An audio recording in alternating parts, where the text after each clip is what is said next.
ಕಾಡಾನೆ ದಾಳಿಯಿಂದ ಕೂದಲೆಳೆಯಷ್ಟು ಅಂತರದಲ್ಲಿ ಜೀವ ಉಳಿಸಿಕೊಂಡ ಪತ್ರಕರ್ತ ಪರಮೇಶ್ವರಪ್ಪ. ಲಿಂಗದಹಳ್ಳಿ ಹೋಬಳಿಯ ವಿಜಯವಾಣಿ ವರದಿಗಾರರಾದ ಎನ್ಎಸ್ ಪರಮೇಶ್ವರಪ್ಪ ಅವರು ಕಾಡಾನೆ ದಾಳಿಯಿಂದ ಕೂದಲೆಳೆಯಷ್ಟು ಅಂತರದಲ್ಲಿ ಪ್ರಾಣಾಪಾಯದಿಂದ ಪಾರಾದ ಘಟನೆ ಜುಲೈ 17ರ ಶುಕ್ರವಾರ ರಾತ್ರಿ ನಂದಿಬಟ್ಟಲು ಗ್ರಾಮದ ಸಮೀಪ ನಡೆದಿದೆ.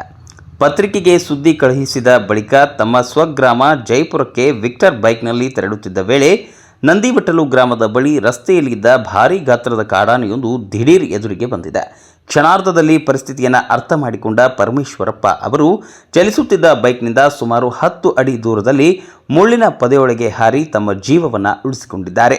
ಇದೇ ವೇಳೆ ಕಾಡಾನೆ ಬೈಕ್ ಮೇಲೆ ಆಕ್ರೋಶದಿಂದ ದಾಳಿ ನಡೆಸಿ ವಿಕ್ಟರ್ ಬೈಕನ್ನು ಎತ್ತಿ ನೆಲಕ್ಕೆ ಬಡಿದು ಸಂಪೂರ್ಣ ನುಜ್ಜುಗುಜ್ಜಾಯಿಸಿದೆ. ನಂತರ ಪತ್ರಕರ್ತರನ್ನು ಹುಡುಕುವಂತೆ ಸುತ್ತಮುತ್ತ ತಿರುಗಾಡಿದರೂ ಅವರು ಪೊದೆಯೊಳಗೆ ಅವಿತು ಕುಳಿತಿದ್ದ ಕಾರಣ ಅಲ್ಲಿಂದ ಮುಂದೆ ತೆರಳಿದೆ.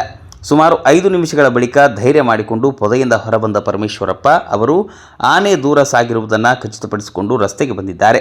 ಜೀವ ಉಳಿದ ನೆಮ್ಮದಿಯಲ್ಲೇ ಕೆಲಕಾಲ ಅಲ್ಲೇ ವಿಶ್ರಾಂತಿ ಪಡೆದಿದ್ದಾರೆ. ನಂತರ ಭದ್ರಾ ವನ್ಯಜೀವಿ ವಿಭಾಗದ ತಣಿಗೇಬೈಲು ವಲಯ ಅರಣ್ಯಾಧಿಕಾರಿ ಬಿ ಸುಧಾಕರ್ ಅವರಿಗೆ ದೂರವಾಣಿ ಮೂಲಕ ಮಾಹಿತಿ ನೀಡಿದರು. ತಕ್ಷಣ ಸ್ಪಂದಿಸಿದ ಅರಣ್ಯ ಇಲಾಖೆಯ ವಲಯ ಅರಣ್ಯಾಧಿಕಾರಿ ಪ್ರದೀಪ್ ಅವರ ನೇತೃತ್ವದಲ್ಲಿ ಸಿಬ್ಬಂದಿಯನ್ನು ಸ್ಥಳಕ್ಕೆ ಕಳುಹಿಸಿತು. ಗಾಯಗೊಂಡಿದ್ದ ಪರಮೇಶ್ವರಪ್ಪ ಅವರನ್ನು ಲಿಂಗದಹಳ್ಳಿ ಸರ್ಕಾರಿ ಪ್ರಾಥಮಿಕ ಆರೋಗ್ಯ ಕೇಂದ್ರಕ್ಕೆ ಕರೆದೊಯ್ದು ಪ್ರಥಮ ಚಿಕಿತ್ಸೆಯನ್ನು ಕೊಡಿಸಲಾಯಿತು. ಬಳಿಕ ವಲಯ ಅರಣ್ಯಾಧಿಕಾರಿಗಳ ಕಚೇರಿಗೆ ಕರೆತಂದ ಅವರು ಧೈರ್ಯ ತುಂಬಿ ಸುರಕ್ಷಿತವಾಗಿ ಮನೆಗೆ ತಲುಪಿಸಲಾಯಿತು. ಕಾಡಾನೆ ದಾಳಿಯಿಂದ ಪರಮೇಶ್ವರಪ್ಪ ಅವರ ವಿಕ್ಟರ್ ಬೈಕ್ ಸಂಪೂರ್ಣವಾಗಿ ಹಾನಿಗೊಳಗಾಗಿದ್ದು, ಈ ಸಂಬಂಧ ಲಿಂಗದಹಳ್ಳಿ ಪೊಲೀಸ್ ಠಾಣೆಗೆ ದೂರು ನೀಡಲಾಗಿದೆ.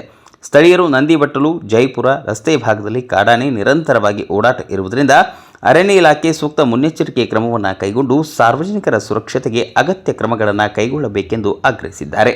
ವರದಿ ಪ್ರದೀಪ್ HE ತರೀಕೆರೆ.